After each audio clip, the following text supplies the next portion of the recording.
Welcome to the Taproxy Method, creating confident learners. The Taproxy Method uses a unique combination of breathwork, brain-body work, gratitude, and a clay-based program to affect the neuroplasticity of the brain in students, to help strengthen their mind-body connection, help them develop a growth mindset, and most importantly, trust and confidence in themselves. Aloha and welcome to another episode of the Taproxy Method, creating confident learners. I'm Tani Taproxy, the founder and creator.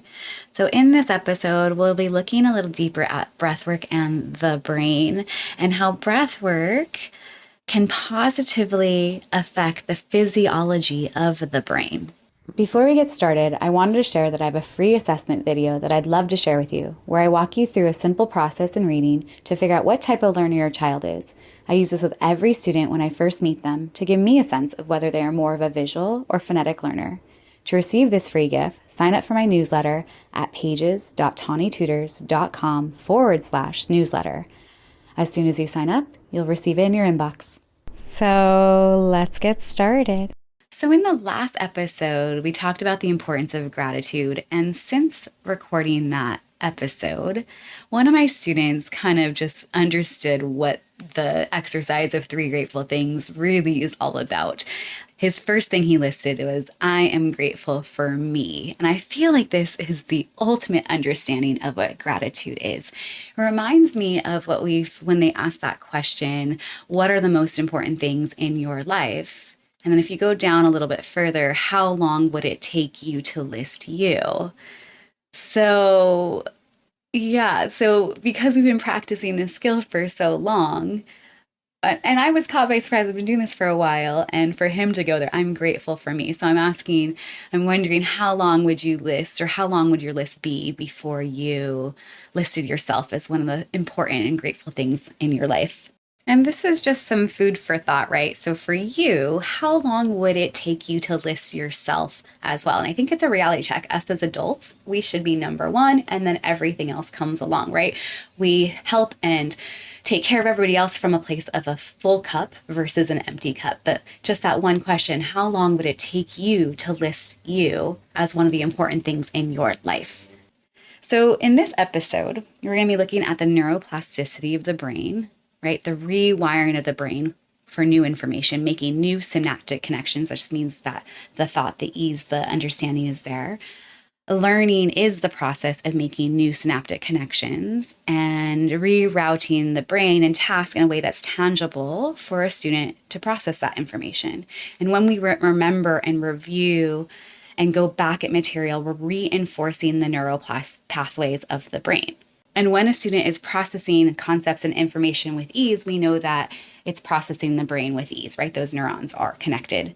So there is science that deep breathing gets more oxygen to the thinking brain. It helps with cognition, aka thinking, helps with focus, and it regulates our nervous system and responses to stress. And when we take time to breathe consciously for students, for adults, it changes the structure of the brain so that thinking is easier to do, right? Those synaptic connections that are made together, and then they're stronger and they're wired together. And then there's this ease in the body as well. It's already there. It's part of them. It's embodied. So like I said, I always start with 3 grateful things and 2 types of breath work. We're going to start with one of them. I'll walk you through it. It's a simple breath. It's called a 3-4-5 breath. And that 3 just means we're going to inhale slowly for 3, a count of 3. We're going to hold for 4, and we are going to exhale for 5. And so you can breathe in through the nose or out through, or in and out through the nose, or in and out through the mouth. Doesn't matter for this breath. Eyes can be open or closed. So I'll walk you through this. This is one of the breath works that I do with my students every time they see me. So 1 minute on the clock. We're going to inhale for 3. Hold for 4, and then soft face, soft jaw, soft shoulders as you're holding. And then exhale for 5, 4, 3, 2, 1. We're going to do that 5 more times. Inhale, hold, and exhale. Inhale for 3, hold for 4, And exhale. 5, 4, 3, 2, 1. Inhale. Hold. And exhale. And last one. Inhale. Hold. And exhale.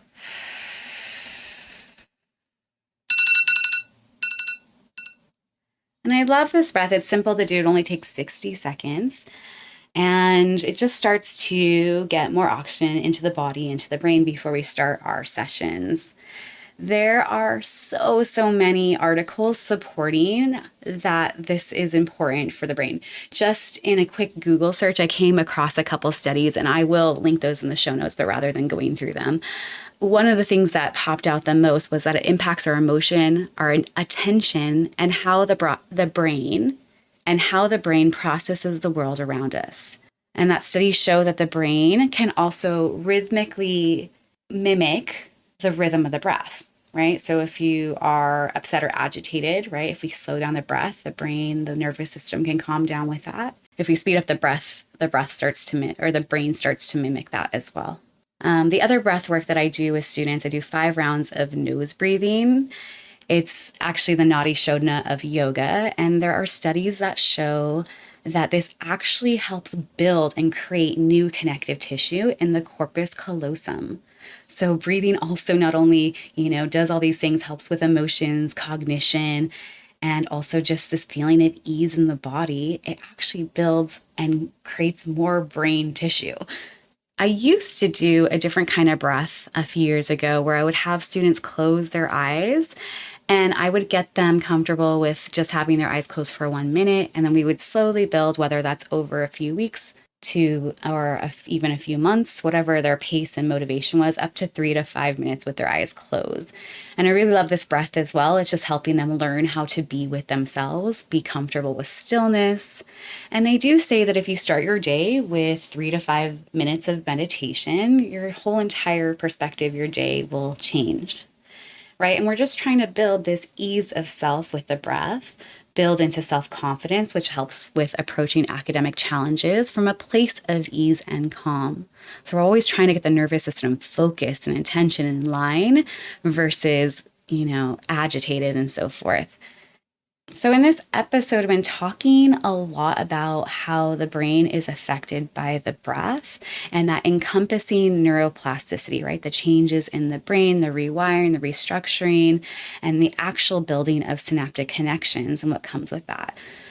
Beyond the neuroplasticity of the brain, I've been noticing something lately, and it has to do more with the mind-body connections, right? The neuromuscular, the brain to the muscles of the body.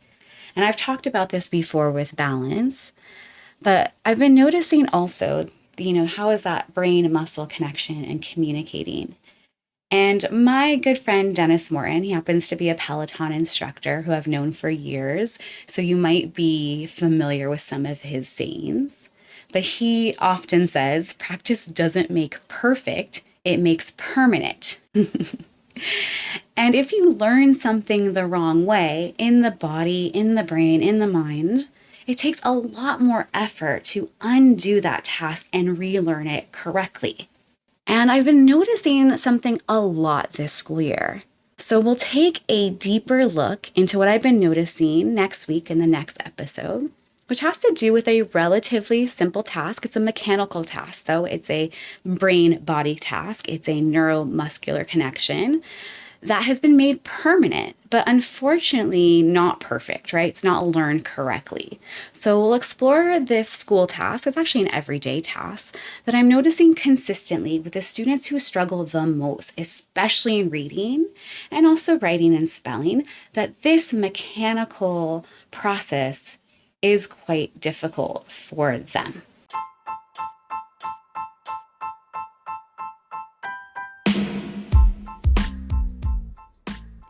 Thanks so much for listening. Before I go, I wanted to share that I have a free assessment video that I'd love to share with you, where I walk you through a simple process in reading to figure out what type of learner your child is. I use this with every student when I first meet them to give me a sense of whether they're more of a visual or phonetic learner, as it helps better prepare me on what tools are best to use moving forward. To receive this free gift, sign up for my newsletter at pages.tawnytutors.com/newsletter. As soon as you sign up, you'll receive it in your inbox.